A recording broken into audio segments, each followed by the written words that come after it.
fucked up Stabs P. But that wouldn't be the first time that he bumped heads with niggas that you heard of and you had never heard of Trick Trick. That's how you heard of Trick Trick, like fucking niggas up that you did hear of. They said your boy got the same treatment out there in the D. That nigga Trick Daddy over that name, as a matter of fact. Niggas was trying to tell him you can't use that name. Trick Trick was like, I beg your pardon? Say that again. I see somebody chimed in. We going live. We just getting this set up, people. Catch y'all when y'all come to Detroit. We're just getting this set up. Let's get this music in here, man. The boy, you know, got caught out there. Something awful. Oh. That's the only thing. I don't think I ever heard a Trick Trick song like that. Yeah, I tried to listen. Yeah, we live, people. Boom. Here it is, man. There it is. Let's get it started. Who was that? Who was that just chimed in? I'm looking at you. Calvin X, what's poppin'? What's poppin'? Y'all check him out. Let's get this intro started. Hello, YouTube. Cheers and welcome to The Basement. My name is Bruce Lively. And I'm D-Boy Slim. And The Basement is the first daily hip-hop debate show. From Tuesday through Friday, we tackle the most intriguing topics in hip-hop culture and the world around it. So welcome back, Basement family. It's City Wrecking Wednesday, and we have two of the best cities with the history, with the influence, overall skilled masters. So get ready for a good one. Again, share, like, subscribe, people. We need y'all. And before we get started, you know what it is. You gotta check out our sponsors, the Fleetwood Spice Collection. Okay? Today we're giving away the best-selling spice blend that they offer. And all you have to do is leave a comment below, and we'll announce the winner tomorrow on tomorrow's show. Stay tuned to the end of this show to find out who won yesterday's contest. Somebody won out there, and we're gonna show you at the end of the show. All right. So today's question, Detroit versus Philly. It's gonna be a hip hop battle and we're doing it big. With that being said, Lego. I'm D-Boy Slim. And yeah. Just to let you know, if you guys wanna check out and you guys wanna win the contest, get your free spices. We're doing this live right now, but in a few hours, we're also going to upload the edited version. It's going to be tomorrow morning, very early, in a couple hours, we're going to upload the edited version. Either one of those two shows, whatever comment you leave, whichever comment you leave, you'll be entered into the contest. Get your free spice on, support black business. Now we can go. Let's do it. All right. I won't hold y'all. We got Detroit versus Philly. I got Philly on this one. Yeah, I got Philly. I got Detroit on this one. And let me explain why. Although I respect, you know, all the music that's come out the D, the artists, the groups, even the producers and whatnot. We got, you know, we'll let Bruce go into that. But Philly is probably second to none, or maybe just New York, like as it comes to its history and just traditional and conventional MCing, just, you know, rapping, hip hop, period. Like, I don't care if you're talking about, because they cover all aspects of it. I don't care if you're talking about freestyling in the hallway, in the cypher, if you're talking about battle rapping, if you're talking about just diversity as it comes to MCing. Philly always has and does to this day had a long line of MCs that they put it down. Whether they were recognized, underrated, or, you know, for whatever reason, underground, as we used to say, you know, not that much on the radio, not much radio play, or got the radio play and recognition, as your Will Smiths, and if y'all remember. A lot of people get Will Smith confused as the kid that was on Fresh Prince of Bel-Air or whatever, and don't really know, if you're not old enough, don't really know that he had a rap career, legitimate rap career before the Fresh Prince of Bel-Air, with songs like Parents Just Don't Understand, Girls of the World Ain't Nothing But Trouble. Of course, y'all know about the platinum Grammy award-winning single he put out, Summertime. Summertime. This is why he was actually airing. This is when he was on TV at that time, so it was big at the time. Summertime, which is still a classic to this day. You know, when the summertime hits, you sure to hear that song. So it kind of the history of Philly. There always was one. Steady B, who ended up getting locked up for bank robbery or whatever. Some of y'all already know.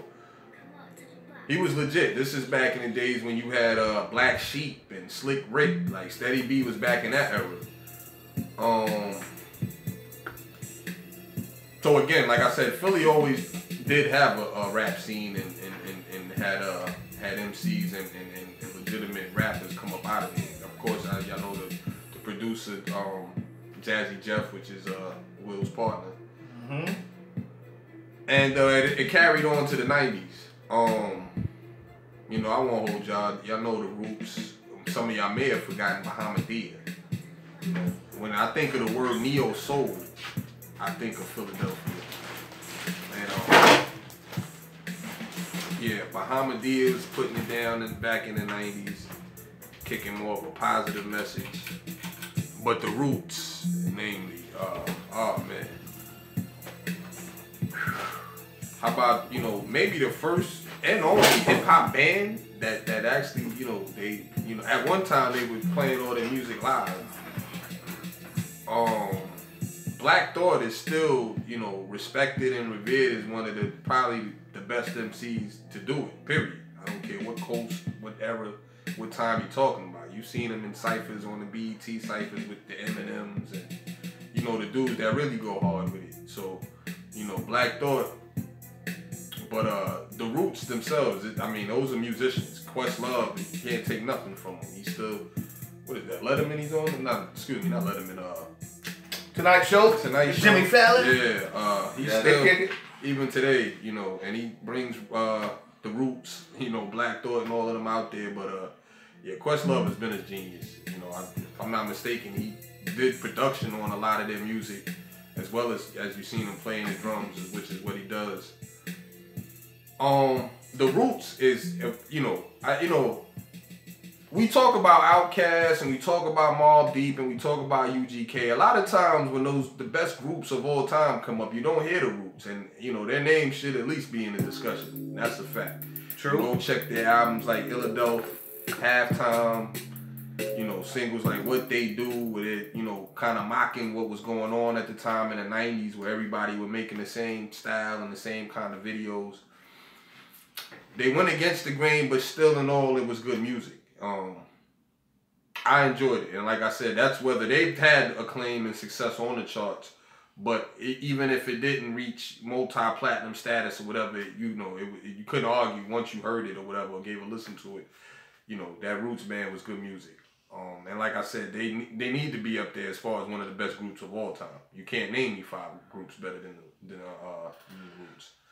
I mean, I can, but that's what's up. We'll let Bruce go and we'll see who he's talking about as far as who's better than the Roots. Well, listen though, before we get that, I mean, we're talking about history, influence, and skilled rappers. Definitely. And listen, Philly has been there since the beginning, like you said. There's a lot of cool stuff coming out of there. But let's take a look at the history. Detroit, MC Breed. MC Breed. Y'all remember that? Like when we talk about hip-hop influence, who remembers saying stuff like there ain't no future in your frontin'? When you talk about slang and lingo, the people who made up words, what's some of the ones that you can remember? Things like ain't no thing but a chicken wing, that's Outkast.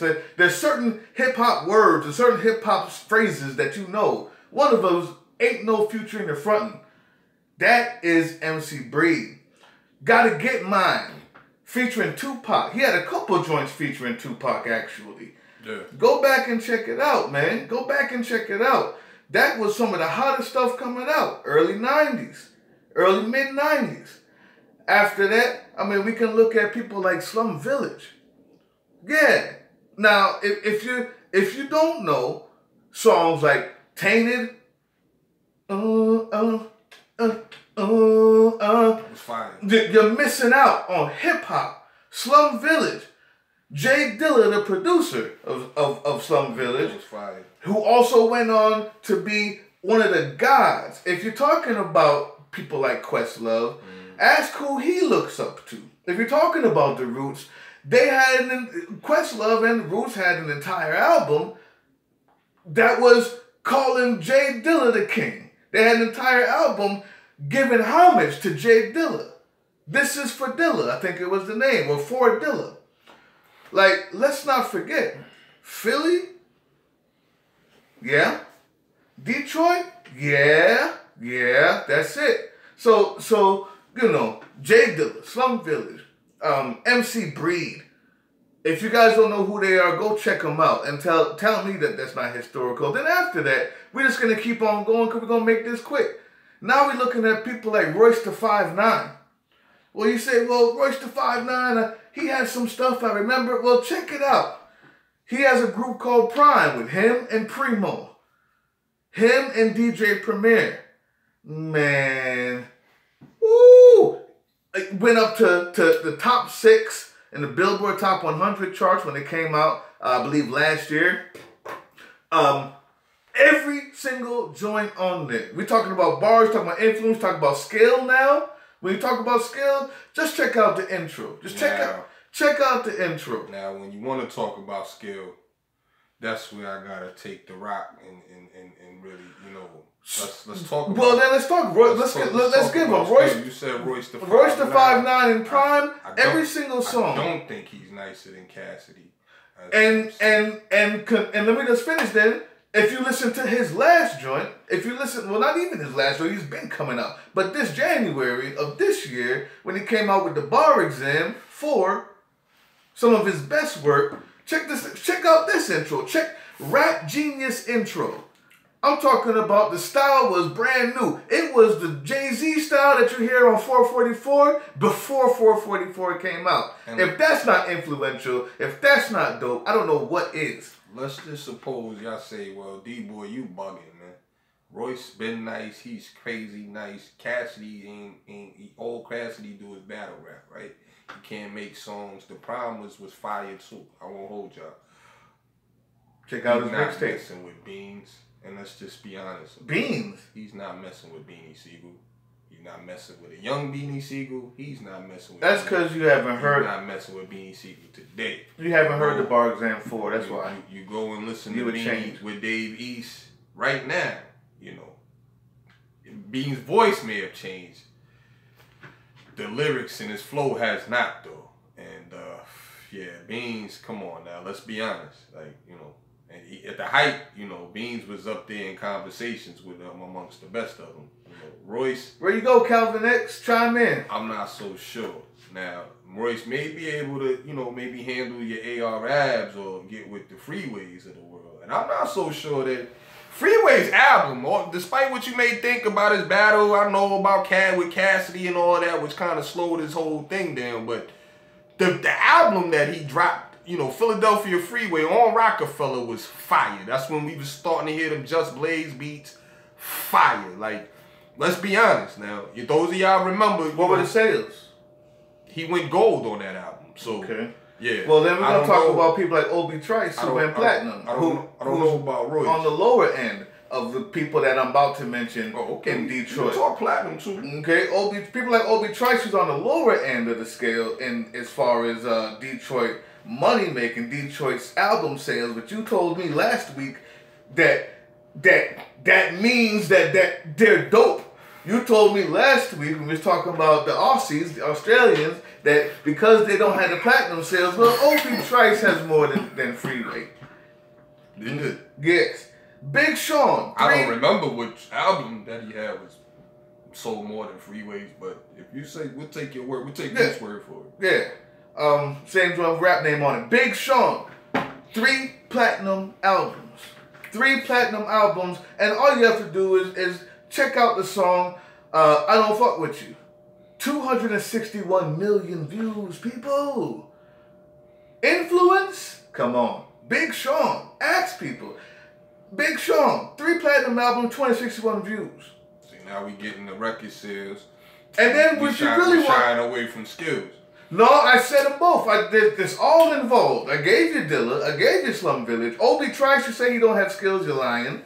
Royce da 5'9", with Prime, some of the most innovative since January when he came out with the bar exam, MC Breed, and now we're talking about sales, Obi Trice, Big Sean. Even D12. You don't like D12? Why? Because of Bizarre? I hear you. But guess what? There is actually a history of there being a comic relief in hip-hop and hip-hop groups. Ask the Alcoholics. Ask the Fat Boys.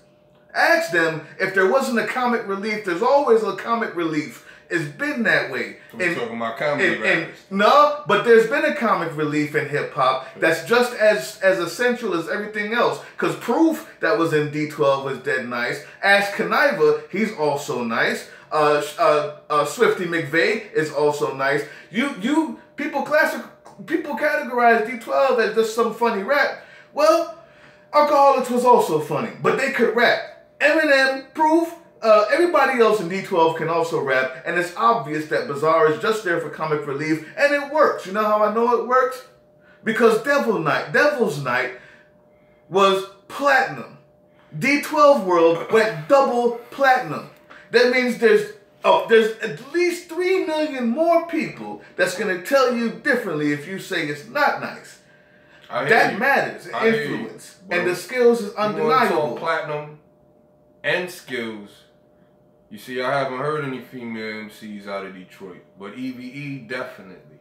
That's platinum. Okay. I may recall EVE's that girl. Who's that girl? Yeah. That's funny. Have you ever heard of Dej Loaf? EVE. Again, you know, we got to go by skills, and you want to go by the numbers, you talking about 3 times platinum.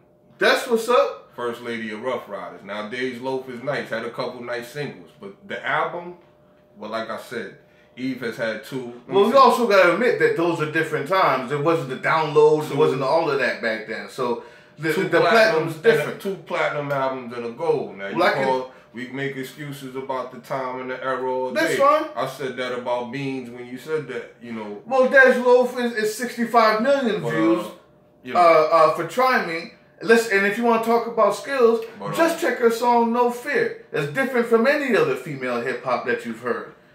Yesterday or today. Females, comment on that too. How about Love Is Blind?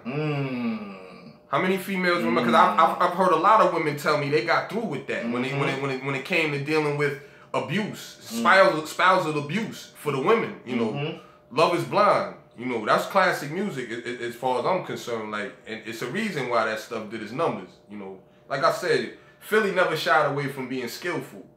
And then, you know, okay, you know, the record sales and all of that follow suit. But well, you make a good argument, but this is what I'm gonna say.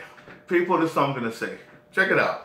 It's endless in Philly too. We could go down the list. Well, I mean, I'm not even gonna try this already yet. We already at 17, 18 minutes. But what I'm gonna say is, everything I said is just a precursor. If we're going down history, we both have history. If you're going down to females, we both got females. Dope females that got sales. If you're going sales, we got sales. If you're going with skills, we do have skills. We're talking about mistress, Charlie Baltimore. Ooh, nice. We do have Royce da 5'9", like I said. We have MC Breed. We have the skills. But what wins, what takes the cake, is after we share all of that, after we share the J Dillas that your favorite hip-hop group calls the best, one of the best, period, we can go to my final point, obviously, the Eminem. Not D12, which is also platinum, the solo Eminem. The Slim Shady LP, 5 times platinum. The Marshall Mathers LP, diamond. The Eminem Show, diamond. Encore, 5 times platinum. Man, that's not done. I'm not finished.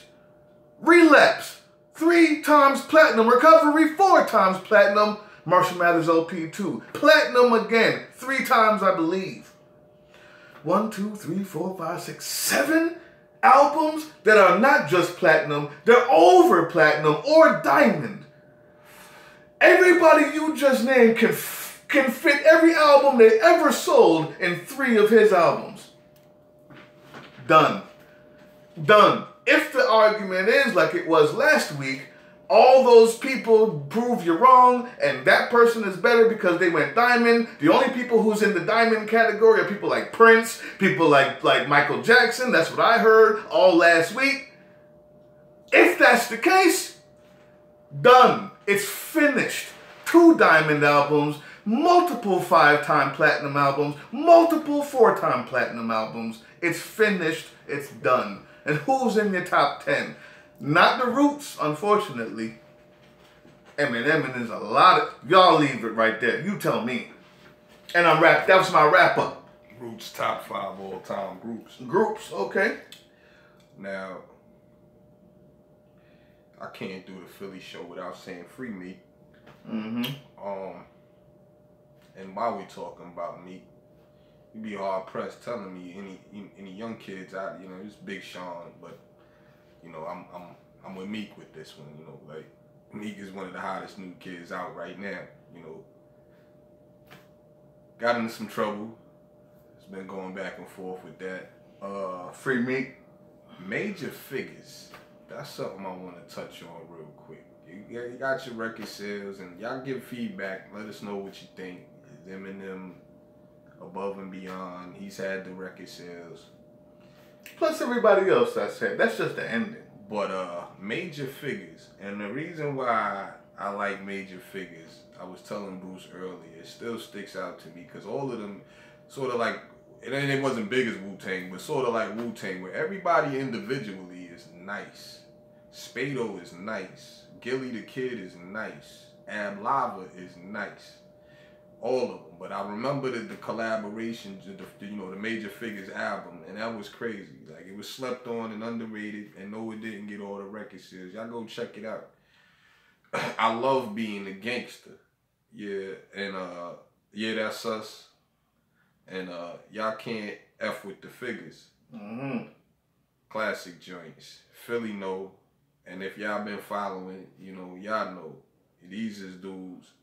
They done wrote for your Babies and your Lil Waynes, and they've been on the tracks with Pusha and Malice, and if y'all been following the Re-Up Gang and all of that, and Spado just coming home, Quilly Mills out there in Philly, the list is just endless when it comes to MCs and young talent, hungry talent. You could look at Meek from 15 years ago with the braids, battling dudes right in the middle of the street. Like, this is what Philly does. So I'ma stand on that.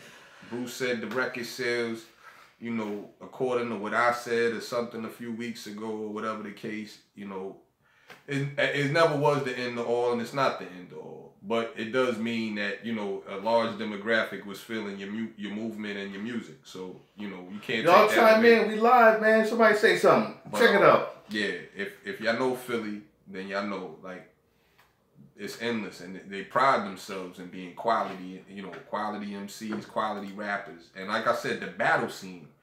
Now, I think years ago they said he used to get busy with it. He killed them in the battles. But yeah, Cassidy, if y'all didn't see him just murder Disaster. Actually, M used to battle at the same place that Slum Village used to battle. Forgot the name of it. And then before they was called Slum Village, they broke off and called themselves Slum Village after that. I got with Jay Dilla. Reed Dollars is out there, nice, coming out of Philly. Like I said, the list is endless, man. I didn't say state property. Young Chris still out there doing that. I didn't say Dayton Family. I mean, I'm saying that. But we just trying to get the best and the most influential. I think I got it. But it's up to you guys. It's up to you guys. Who wins this debate? Who do you like? Who do you like? Also, leave in them comments, man. What 2 cities do you want to see go head to head? With that being said, let's get to these shout outs because somebody won that free bottle yesterday. Had a perfect comment. First of all, we're going to say King Daniels. Thank you for your comment. You said that's a lie. 8Ball and MJG was the first group out of Memphis. I know. I said they gonna get on me about that. Well, the truth is, he said the most popular and the best group out of Memphis was 3-6. He never said the first. True. So you're right about that. They were the first, but not the best. They're not the most critically acclaimed, especially since 3-6 got that Oscar. Mm-hmm. Jalen Ross said you spelled Moneybag wrong in the card. You almost won for that one, because that's just the facts, and I appreciate that. I was wrong about that. King Ice, he said they not originally from the same hood, but they linked up eventually in Westwood. King Ice, you're the winner. You are the winner. I didn't know that, and what I did to research to make sure, I looked at Moneybag Joe lyrics. He talked about it. He said, 83 give a nigga that itch. I needed to lay off the drugs. I was fucked up when I hit the lick in Westwood. We looked at the date and the time. It also matched up to the time that Channel 2 News in Tennessee was talking about when Finesse 2 Times was arrested in Westwood around the exact same time that we can find Moneybag Yo performing at the Westwood Mall. We really did our research. So that's the most informative comment. King Ice, you got it. All you have to do, go to our regular page, click the About button, and you'll see our email address. Give us your shipping information to that email address, opiniumrecording@gmail.com, and we'll ship off your free spices, man. Thank you, King Ice. KPD, keep pursuing dreams. Keep grinding, man. 100% fire. We appreciate it. Appreciate that, KPD. Rodney Lee said, what's up, y'all? What's up, family? What's going on, Rodney? I'm shouting you out. Neality Gandhi. He said, of course he is. He fathered him. And that was about the tragedy versus Nas. Tragedy beat Nas because he's Nas's father. Wow. That's what's up. Neality Gandhi, thank you for that, man. You get your shout out for that. Dylan Wilson. I'm not even gonna read your comment because I'm still going back to see if, well, I'll read it. Moneybag, not from the city. He really from Mason, Tennessee. You gave me a bunch of information about your brother went to jail with him. I went and looked it up. The dates just don't match up as nicely and as cleanly as King Ice's did. Keep sending me some more information so I can check it out. Keep commenting. Comment on this show. Maybe you can win today's joint. R.E. Montgomery said Twista is the king out of Chicago, but if you ask me, I will say Memphis. Memphis started the crunk. That was, of course, Chicago versus Memphis. Memphis started crunk, turnt music with 3-6, but Chicago influenced Memphis a lot too. I appreciate all of that. But the only thing I have a problem with is Twista's not the king of Chicago. Common's still the king. I don't have, I'll let y'all have at that one. We appreciate the comment, though. We do. Appreciate everybody. Thank you for tuning in. Listen, King Ice, go to our page. Go to the regular Team Box Cutter page, and on YouTube, click the About button and take a look at our email address. Send us your information to ship the product, and we're going to give you a free bottle of the best-selling Fleetwood Spice collection. Everybody else, leave that comment. You might win today. You might win tomorrow. That's all I got to say. Subscribe, like, leave a comment. The most informative or the funniest comment will win the free Spice by Fleetwood Spice Collection, and you know now how to get it. We appreciate all the love out there. We off this. Peace.